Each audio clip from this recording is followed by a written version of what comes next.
भैया उस सभी जन को जय जय सिया राम पहुँचे और बुंदेलखंड के सभी लोगों को आज हम डॉक्टर सपना गुप्ता जी बहन जी से मिलवावे के लाने आए। चूँकि हम बताते हैं कि आपके जो छोटे छोटे बच्चा है ननिहाल हैं, चूँकि गर्मी या वक्त है बहुत भीषण पड़ रही, पारो भी जो है देखो जा रहा हो कि 43 के आसपास हो जा रहा हो। अब ऐसे में अपने बच्चन को कैसे ख्याल रखें, क्या कि छोटे छोटे बच्चा हो और तीखों समझ की जिम्मेदारी सबसे पहले माता पिता की हो, तो वे कैसे समझें कि बच्चा पे गर्मी को का प्रभाव पड़ रहा हो और कैसे गर्म वातावरण में बच्चा को सुरक्षित रखें। तो हमारे संग बहन सपना गुप्ता जी हैं। सबसे पहले तो दीदी जय सिया राम, नमस्कार। नमस्कार, आप सभी लोगों को नमस्कार। दीदी निरंतर गर्मी जो है बढ़ जा रही, छोटे छोटे बच्चों को अगर देखो जाए तो गर्मी को का प्रभाव पड़ा, तो कैसे उनको बचाव हुए? देखिए, गर्मी तो बहुत ज़्यादा पड़ रही है और अभी जो हमारे बुंदेलखंड का जो तापमान है 40-45 के स्तर तक जा रहा है और गर्मी से बचाव बहुत ही अत्यंत आवश्यक है छोटे बच्चों में, क्योंकि गर्मी से काफ़ी सारी चीज़ें हो सकती हैं। गर्मी के कारण तेज़ बुखार आ जाना, तेज़ बुखार आने की वजह से कभी कभी कुछ % बच्चों में झटके का आ जाना, या गर्मी की वजह से पानी की कमीतरता हो जाना। पानी की कमी और नमक की मात्रा का कम होने से फिर बच्चों को कुछ न्यूरोलॉजिकल या मस्तिष्क से रिलेटेड दिक्कतें हो जाना। गर्मी की वजह से, डिहाइड्रेशन की वजह से और इन्फेक्शन का भी फैलना, और जिसकी वजह से दस्त भी लग जाना। गर्मी में विशेष तौर से बच्चों का खाना पीना भी अगर ठीक ना हो या पुराना खाना खा लिया जाए, उसकी वजह से पेट विकार भी हो जाना। तो ये महत्वपूर्ण है कि गर्मी से हम बच्चे को कैसे बचाएं। सबसे ज़रूरी जो चीज़ है, जो समय है, ये कहा गया है कि जो बच्चे हैं, जो थोड़े बड़े बच्चे हैं, 3 साल 4 साल के ऊपर के बच्चे हैं, जो खेलने के लिए जब घर से बाहर निकलें या ऐसे भी बाहर निकलें, आप कोशिश करें कि 11 से लेकर 4 बजे तक बच्चों को आप घर से बाहर ना भेजें। तो बार देखो जाऊ थे कि बच्चा माता पिता के संग हैं, कूलर जैसी या एसी जैसी हवा में बैठो है और एकदम बच्चा जो है बाहर निकल जाओ, तो माँ बाप समझत कि नहीं नॉर्मल है, वो कितना हानिकारक हो सकता? देखिए, ये तो हानिकारक होता है, क्योंकि जैसे ही तापमान बदलता है, ठंडे से गर्म में जाना या गर्म से ठंडे में आना, दोनों ही स्थिति हमारे शरीर के लिए ठीक नहीं होती। तो उसमें ये कोशिश करना चाहिए कि जब अगर आप एसी में बैठे हुए हैं या कूलर में बैठे हुए हैं, ठंडे वातावरण में बैठे हैं और आपको अपने घर से बाहर निकलना है, तो कुछ देर के लिए आप एसी बंद कर दें, कुछ टाइम के लिए आप कूलर बंद कर दें। उसका जो आपके कमरे का या घर का तापमान है थोड़ा सा नॉर्मल हो जाए, तब आप बच्चे को घर से या आप अपने घर से बाहर निकलें। दीदी जो जान वो चाहें कि कच्चू बच्चा हो, एक तरीका से जिदी हो, हटी हो, वे हट कर लगा, और कहूँ ना कहूँ आजकल देखा था कि तमाम कुल्फी वाले बेची वाले निकलते हैं, तो वे जिद कर लगा, नई मूड़ी भी पटकर लगा, हमें तो चाने हैं, तो मतलब आपको मजबूरी में बस दो आने पर।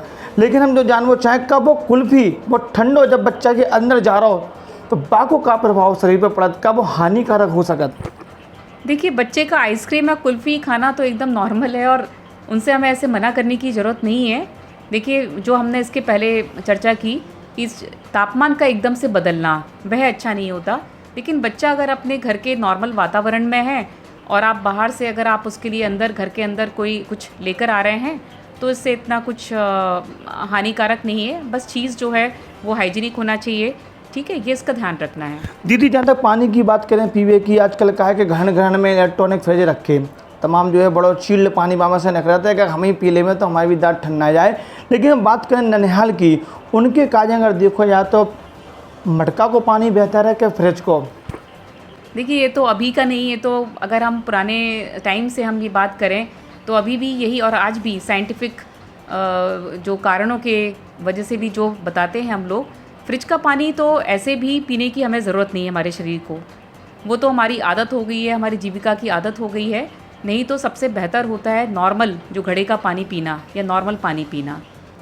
दीदी खान पान में बच्चा को कहा जा सकता, चूँकि गर्मी को समय है, ज़्यादा बच्चा नहीं खा पा, तो खान पान जितने भी हमारी माता बहनें हमारी या वीडियो को देखें, हमारे ग्रामीण क्षेत्र ज़्यादा लोग देखते हैं, तो वे कैसे अपने बच्चा को वो पौष्टिक आहार दें जो गर्मी के लाने महत्वपूर्ण हो? देखिए, गर्मियों में पानी की कमी नहीं होना चाहिए। पानी बच्चों को लगातार पिलाते रहना चाहिए। जब भी आप घर से बाहर निकलें तो पानी या इलेक्ट्रॉल या नींबू की शिकंजी या पनाह, ये आप लेकर बच्चे को देकर या स्वयं भी लेकर घर से बाहर निकलें। फलों का सेवन ज़्यादा करें, ज़्यादा से ज़्यादा फल खाएं। और जैसे कि हमारे घरों में बनाया जाता है, मट्ठा है, छाछ है, दही है, सत्तू है, ये सब आप खाने में ज़्यादा उपयोग में लाएं। दीदी, जहाँ तक आपके अनुभव की बात करें, हम अपने दर्शकों को बता दें कि जी बहन जी सपना गुप्ता जो हमारी हैं, ये न्यूरोलॉजिस्ट है और बाल रोग विशेषज्ञ और झांसी मेडिकल कॉलेज में जो है, अगर हम तादाद की बात करें, संख्या तो नहीं बता सका, लेकिन बहन जी ने तमाम जो नवजात शिशु हैं, हाल ही जन्मे भाई, उनको जीवन दान दाव है। और आज भी बहन जी के चैम्बर के बाहर तमाम लोग अपने बच्चन के स्वास्थ्य को लेकर बैठे रहते हैं। तो बहन जी, जज आपसे जो पूछो जरूर चाहें कि तमाम जो अभिभावक हैं वे आपसे कैसे मिलें, क्या कि आपको समय अनमोल है, कम समय आप दे पाए, लेकिन जी क्या वजह आप नया जी से जी अपने बच्चा को आपको दिखा सकें उचित स्वास्थ्य परामर्श के काज हैं? नहीं, वे कभी भी आ सकते हैं आप हमें दिखाने, और हमारा एक नंबर भी दिया हुआ है जिससे कि आप अपॉइंटमेंट लेकर बताकर आ सकते हैं हमें, और आप अपॉइंटमेंट के साथ आएँ। तो जी यदि हमारे संग बहन जी हमारी सपना गुप्ता न्यूरोलॉजिस्ट डॉक्टर हैं, और जो मान लो कि बाल गोपाल और ननिहाल के लाने, तो हम कहते हैं कि एक तरीक़ा से देवता जैसा स्वरूप है, क्या कि बच्चन को जो मान लो बहन जी की दवाई लगत है। हालांकि प्रभु कृपा बहन जी पे है, लेकिन आप सभी लोग अपने बच्चन को ख्याल रखो। जैसो बहन जी ने आप लोगों को मार्गदर्शन जहाँ हमारे ब्लॉग के माध्यम से या खबर के माध्यम से दो है, तो वहाँ पे बिल्कुल आप लोग चलो। तीसरे आपके जो बाल गोपाल ननिहाल खुशहाल रहें और स्वस्थ रहें। तो जय जय हमारी सबको, जय जय सिया राम।